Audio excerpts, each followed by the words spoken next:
Click the Record Commands button. In the Geoprocessing pane, search for and open the Buffer tool. A new step named Buffer is automatically added to the task.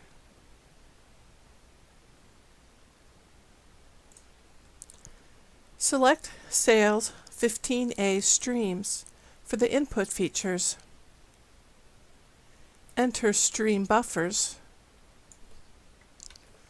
for the Output feature class. Set the distance to 100 and select meters for the units. Set the Dissolve type to Dissolve all output features into a single feature. Run the tool.